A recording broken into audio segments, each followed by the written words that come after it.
Hi dear students, we were discussing the integration in vector fields. In the last class, we defined and discussed the line integrals and the evaluation of line integrals. In today's lecture, we would like to discuss the general properties of line integrals and some applications of line integrals. Okay, the general properties of line integrals. The properties: if f of xy is a real valued function, C is a smooth curve lying within the domain of f, and k is a constant, then integral over c k into f of xyz ds is equal to k into integral over c f of xyz ds. നമ്മൾ സാധാരണ ഇന്റഗ്രേഷനിൽ എടുക്കുന്ന പോലെ തന്നെ നമുക്ക് കോൺസ്റ്റന്റിനെ ഇന്റഗ്രേഷന്റെ പുറത്തെടുക്കാൻ പറ്റും. Second property: if f1 xyz and f2 xyz are real valued functions defined on a domain D and C is a smooth curve lying within the domain D, then integral over c f1 plus f2 ds is equal to integral over c f1 ds plus integral over c f2 ds.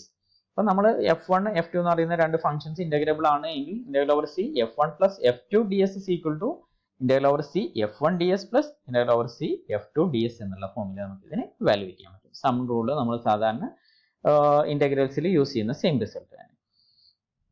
If c is a curve made by joining a finite number of curves c1 c2 etc cn end to end, then the integral of a function f over c is the sum of the integrals over the curves that makes up integral over c f ds is equal to integral over c1 f ds plus integral over c2 f ds plus etc plus integral over cn f ds.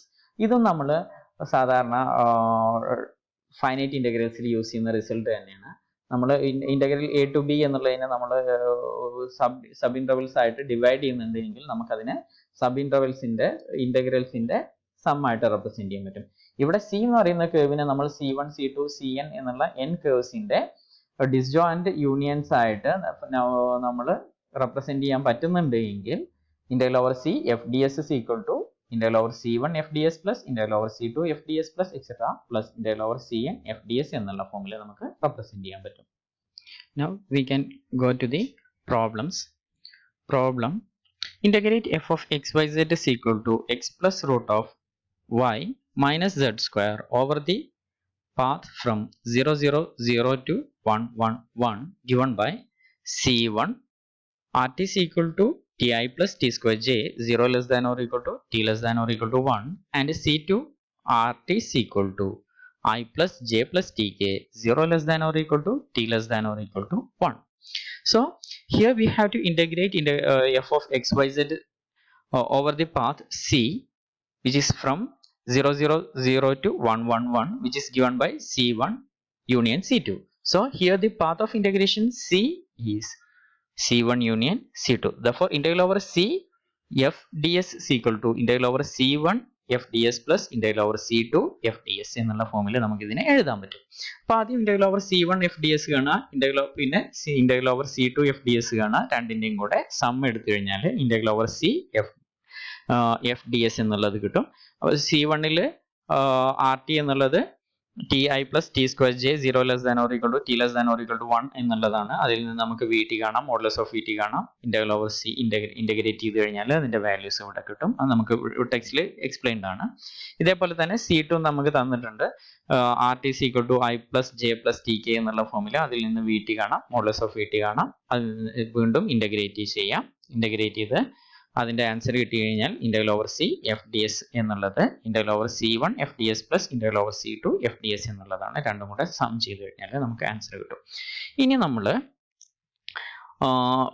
Line ഇന്റഗ്രൽസിന്റെ applications ആണ് നമ്മൾ discuss ചെയ്യുന്നത്. First applications എന്നുള്ളത് mass and moment calculation. Mass and moment calculate ചെയ്യുന്നതിൽ നമുക്ക് line integrals use ചെയ്യാം. നമ്മൾ we treat a coil spring and wires like masses distributed along smooth curves in space. The distribution is described by a continuous density function delta xyz, mass per unit length. Then the springs or wires mass, center of mass and moments are then calculated with the formulas given below. The formulas also apply to thin rods. അതായത് നമ്മൾ ഒരു ആർക്കിന്റെ along ആയിട്ട് wire പോലെയുള്ള ഒരു materials നമ്മൾ എടുക്കുക. അപ്പൊ അതിൽ മാസ് ഡിസ്ട്രിബ്യൂട്ട് ചെയ്തിട്ടുള്ളത് എലോങ് ഇറ്റ്സ് ലെങ്ത് ആണ്. അതിന്റെ ലെങ്തിലാണ്, ആർക്ക് ലെങ്തിലാണ് ഇതിന്റെ വയറിന്റെ ഈ ഒരു വയർ പോലെയുള്ള തിന്നായിട്ടുള്ള മെറ്റീരിയൽസിന്റെ അല്ലെങ്കിൽ തിന്നായിട്ടുള്ള റോഡ് അല്ലെങ്കിൽ തിന്നായിട്ടുള്ള കോയിൽ, സ്പ്രിംഗ് കോയിൽ ഒക്കെ പോലെയുള്ള മെറ്റീരിയൽസ് എടുക്കുക. അപ്പൊ അതിന്റെ മാസ് ഡിസ്ട്രിബ്യൂട്ട് ചെയ്തിട്ടുണ്ടാവുക ഇതിന്റെ ലെങ്തിന്റെ എലോങ് ആണ്. അതിന് നമുക്ക് തിക്നെസ്സോ അല്ലെങ്കിൽ അതിന്റെ ബ്രെഡ്ത്ത്, ഹൈറ്റ് എന്നുള്ളതിന്റെ ബാക്കിയുള്ള കാര്യങ്ങളെല്ലാം നമുക്ക് നെഗ്ലക്ട് ചെയ്ത് ഇതിനെ വളരെ തിന്നായിട്ടുള്ള ഒരു വയർ പോലെയുള്ള മെറ്റീരിയൽ ആകുമ്പോൾ ഇതിന്റെ മാസ് ഡിസ്ട്രിബ്യൂട്ട് ചെയ്തിട്ടുള്ളത് എലോങ് ദി ആർക്ക് ലെങ്ത് ആണ് എന്നുള്ള ഫോമിൽ നമുക്ക് ഇതിനെ കൺസിഡർ ചെയ്യാം. അപ്പൊ അതിന്റെ മാസ് ഡിസ്ട്രിബ്യൂട്ട് ചെയ്യുന്ന ഡെൻസിറ്റി എന്നുള്ളത് delta of X Y Z എന്നുള്ള ഫോമിൽ തന്നിട്ടുണ്ട് എങ്കിൽ, അതായത് ഒരു യൂണിറ്റ് ലെങ്ത് ഉള്ള ഈ വയറിന്റെ മാസ് എന്നുള്ളത് ഡെൽറ്റ എക്സ് വൈ സെഡ് ആണ് എങ്കിൽ അത് ഒരു വേരിയബിൾ ഫോമിൽ അല്ലെങ്കിൽ ഒരു എക്സ് വൈ സെഡിലുള്ള ഫംഗ്ഷൻ ആയിട്ട് നമുക്ക് അതിനെ തന്നിട്ടുണ്ട്. ഒരുപക്ഷെ കോൺസ്റ്റന്റ് ആവാം, ഇല്ലെങ്കിൽ ഒരു ഫംഗ്ഷൻ ആയിട്ട് വരുന്ന രീതിയിൽ വരാം. അങ്ങനെ വന്നു കഴിഞ്ഞു കഴിഞ്ഞാൽ നമുക്ക് അത് ഉപയോഗിച്ച് ഇതിന്റെ മാസും മൊമെന്റ്സും എല്ലാം കാൽക്കുലേറ്റ് ചെയ്യാം. മാസ് കാണാനുള്ള formula m equal to integral over C delta X by Z D S എന്നുള്ളതാണ്. ഡെൽറ്റ എന്ന് പറയുന്നത് ഒരു യൂണിറ്റ് ലെങ്തിലുള്ള മാസ് ആണ്. അങ്ങനെയാണെങ്കിൽ ടോട്ടൽ ഈ ഒരു സി എന്ന് പറയുന്ന കേർവിന്റെ എലോങ് ആയിട്ടുള്ള ടോട്ടൽ ഈ ഒരു വയറിന്റെ ലെങ്ത് എന്ന് പറയുന്നത് മാസ് എന്നുള്ളത് integral over C delta D S എന്നുള്ളതായിരിക്കും. ഇനി ഫസ്റ്റ് മൊമെന്റ്സ് കാണാനുള്ള ഫോർമുല, ഫസ്റ്റ് മൊമെന്റ്സ് വരുന്നത് M Y Z, M X Z, M Y Z, M X Y ആണ്. ഇവിടെ വൈ സെഡ് അല്ല, എം എക്സ് വൈ എന്നുള്ള കാര്യങ്ങളാണ്.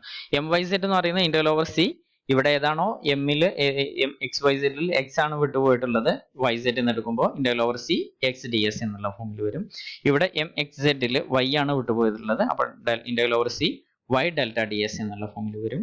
ഇവിടെ എം എക്സ് സെഡ് ആണ്, എം വൈ സെഡ് അല്ല, എം എക്സ് വൈ ആണ്. എം എക്സ് വൈ ആകുമ്പോൾ സെഡ് ആണ് വിട്ടുപോയിട്ടുണ്ടാവുക, integral over C Z D S എന്നുള്ള ഫോമിൽ വരും. അങ്ങനെയാണെങ്കിൽ coordinate of the centre of mass, centre of മാസിന്റെ കോർഡിനേറ്റ്സ് വരുന്നത് X bar is equal to M Y Z by M, Y bar equal to M X Z by M, Z bar equal to M X Y by M. ഇവിടെ M Y Z X bar കാണുന്ന സമയത്ത് ഏതാണോ ഇവിടെ വിട്ടുപോയിട്ടുള്ളത്, M X bar കാണുമ്പോൾ X ഇല്ലാത്ത ടേമുകൾ M Y Z by M ആണ് വരുന്നത്. അതേപോലെ വൈ ബാർ സെഡ് ബാർ എടുക്കാം. ഇനി മൊമെന്റ് ഓഫ് ഇനേർഷ്യ എന്ന് പറയുന്നത് സെക്കൻഡ് മൊമെന്റ്സ്, നിങ്ങളുടെ മൊമെന്റ് ഓഫ് ഇനേർഷ്യ നിങ്ങളുടെ ഫിസിക്സിൽ പഠിച്ചിട്ടുള്ളതാണ്. നമുക്ക് moment of inertia about the X axis, coordinate axis define ചെയ്യുന്നത് I X is equal to integral over C Y square plus Z square delta D S. അതായത് I X ആകുമ്പോൾ എക്സിൽ നിന്നുള്ള term ഒഴിവാക്കിയിട്ട് X Y square plus Z square, I Y ആകുമ്പോൾ integral over C X square plus Z square delta D S, I said ആകുമ്പോൾ integral over C X square plus Y square delta D S. ഇനി എക്സും വൈയും സെഡും അല്ല, coordinate axis അല്ല, ഒരു particular line എക്സും വൈയും സെഡും അല്ലാത്ത വേറെ ഏതെങ്കിലും ഒരു പെർട്ടിക്കുലർ ലൈനിന് അബൌട്ട് ആയിട്ടുള്ള മൊമെന്റ് ഓഫ് ഇനർഷ്യ ആണ് കാണേണ്ടത് എങ്കിൽ I L equal to integral over C R square delta D S. R square എന്ന് പറയുന്നത് ഈ ലൈനിൽ നിന്ന്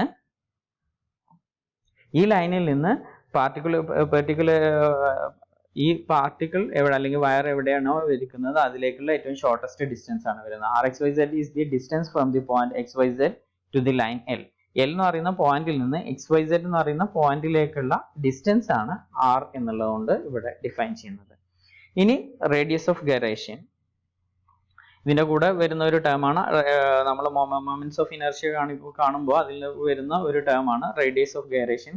Radius of gyration about the line L is equal to line L, RL equal to root of IL by M എന്നുള്ളതാണ്. Radius of gyration ന്റെ definition എന്നുള്ളത് of radius of gyration of a body about an axis is the effective distance from the axis where the whole mass can be assumed to be concentrated so that the moment of inertia remains the same. Okay, ഫിസിക്സിൽ വരുന്ന term ആണ്, നിങ്ങൾക്ക് കുറച്ചുകൂടെ convenient ആയിട്ട് അറിയാമായിരിക്കും എന്ന് വിചാരിക്കുന്നു. ഇനി നമ്മൾ ഇതിൽ വരുന്ന പ്രോബ്ലംസ് ആണ് ഡിസ്കസ് ചെയ്യാനുള്ളത്. Problem.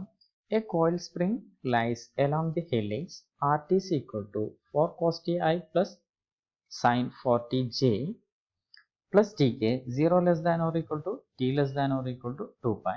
The density is a constant delta equal to 1.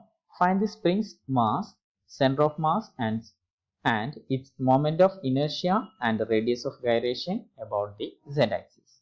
അപ്പോൾ മാസ് കാണാനുള്ള ഇപ്പോൾ നമുക്കൊരു കോയിൽ സ്പ്രിങ് അതിൻ്റെ കോയിൽ സ്പ്രിങ്ങിൻ്റെ ഇക്വേഷൻ നമുക്ക് തന്നിട്ടുണ്ട്. അതായത് സി എന്ന് പറയുന്ന കേവ് വരുന്നത് R T equal to cos 40i plus sine 40j plus T K 0 less than or equal to T less than or equal to 2 pi എന്നുള്ള ഫോമിലാണ്. മാസ് തന്നിട്ട് ഇനി നമുക്ക് അതിന്റെ കണ്ടുപിടിക്കേണ്ടത് mass, centre of mass, moments of inertia and radius of gyration about the z axis. Mass കാണാനുള്ള formula integral over C delta X Y D S. Moment of inertia centre of mass കാണാനുള്ള formula എന്ന് പറയുന്നത് X bar, Y bar, Z bar എന്നുള്ളതാണ് centre of mass. Centre of മാസിന്റെ coordinates. അപ്പോൾ അതിൽ X bar equal to M Y Z by M ആണ്. അതിൽ M Y Z കാണാൻ എം എക്സ് സെഡ് ആണ്, എം വൈ സെഡ് കാണാനുള്ള ഫോർമുല, എം എക്സ് വൈ കാണാനുള്ള ഫോർമുലാസ് നമുക്കറിയാം. ആ ഫോർമുലാസ് ഉപയോഗിച്ച് X bar, Y bar, Z bar കണ്ടുപിടിക്കുക. Moment of inertia about Z axis കാണാനുള്ള ഫോർമുല ഇതാണ്. റേഡിയസ് ഓഫ് ഗൈറേഷൻ കാണാനുള്ള formula R L equal to root of I L by M എന്നുള്ളതാണ്. ഈ ഫോർമുലാസ് ഉപയോഗിച്ച് നമുക്ക് ഈ പ്രോബ്ലംസ് ചെയ്യാൻ പറ്റും. Okay. Let C denote the helix.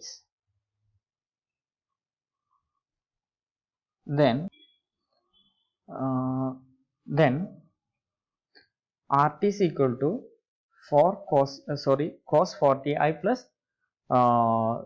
sin 40j plus tk. Therefore, Vt is equal to dr by dt is equal to minus 4 sin 40i plus 4 cos tj plus k എന്നുള്ള formula വരും. Therefore, modulus of Vt is equal to evaluate ചെയ്ത് കഴിഞ്ഞാൽ root 17 എന്നുള്ളത് കിട്ടും. ഇനി നമുക്ക് mass കണ്ടുപിടിക്കാൻ പറ്റും. Mass is equal to formula integral over C delta X Y Z D S എന്നുള്ളതാണ്. അപ്പോൾ ടെക്സ്റ്റിൽ അത് ചെയ്തിട്ടുണ്ട്, ഞാനത് എക്സ്പ്ലെയിൻ ചെയ്യുന്നില്ല. സ്പ്രിങ്ങിന്റെ മാസ് ഇവിടെ കണ്ടുപിടിച്ചത് മാസ് കാണാനുള്ള formula modulus of Vt is equal to 2 pi root 17 എന്നുള്ളതാണ്. ഇനി ഇതിന്റെ moments about Y Z plane M Y Z is equal to നമുക്ക് 0 എന്നാണ് കിട്ടുന്നത്. Moments about therefore the coordinate moment X bar is equal to നമുക്ക് കിട്ടുന്നത് M Y Z by M equal to Z എന്നുള്ളത് കിട്ടും. ഇതേപോലെ moments about the X Z plane M X Z is equal to ഇവിടെ evaluate ചെയ്തിട്ടുണ്ട്. ഫോർമുലയിൽ substitute ചെയ്ത് കഴിഞ്ഞാൽ നമുക്ക് ഇവാലുവേറ്റ് ചെയ്യാൻ പറ്റും. എം എക്സ് സെഡും 0 ആണ്. Therefore Y bar is again equal to 0. Now moments about xy plane mxy is equal to integral over c z delta ds എന്നുള്ളതാണ്. അത് ഇവാലുവേറ്റ് ചെയ്യുമ്പോഴും നമുക്ക് കിട്ടുന്നത് ഈക്വൽ ടു mxy എന്നുള്ളത് നമുക്ക് കിട്ടുന്നത് 2 pi square into root 17 എന്നുള്ളതാണ്. m ഈക്വൽ ടു നമുക്ക് കിട്ടിയിട്ടുണ്ടായിരുന്ന വാല്യൂ നമ്മൾ സബ്സ്റ്റിറ്റ്യൂട്ട് ചെയ്ത് കഴിഞ്ഞാൽ z bar equal to mxy by m equal to pi എന്നുള്ള വാല്യൂ നമുക്ക് കിട്ടും. അപ്പം therefore the center of mass is equal to 0 0 pi എന്നുള്ള പോയിന്റ് ആണ് നമുക്ക് സെന്റർ ഓഫ് മാസ് ആയിട്ട് വരുന്നത്. സെന്റർ ഓഫ് മാസ് വരുന്നത് z ആക്സിസിലാണ്. നെക്സ്റ്റ് നമുക്ക് moment of inertia about z ആക്സിസും റേഡിയസ് ഓഫ് ഗൈറേഷനും ആണ് കാണേണ്ടത്. മൊമെന്റ് ഓഫ് ഇനർഷ്യ കാണാനുള്ള formula iz is equal to integral over c x square plus y square delta ds. എക്സിന്റെയും വൈയുടെയും ഡെൽറ്റയുടെയും വാല്യൂസ് ഇവിടെ സബ്സ്റ്റിറ്റ്യൂട്ട് ചെയ്യാം. സബ്സ്റ്റിറ്റ്യൂട്ട് ചെയ്യുമ്പോൾ നമുക്ക് കിട്ടുന്നത് root 17 into integral 0 to 2 pi cos square 40 plus sin square 40 into dt is equal to 2 pi root 17 എന്നുള്ളത് കിട്ടി. Radius of gyration is equal to iz radius of gyration about the z axis is equal to rl. iz എന്നല്ല കിട്ടുന്ന rz is equal to root of iz by m is equal to 1 എന്നുള്ള answer നമുക്ക് കിട്ടും. Okay, thank you.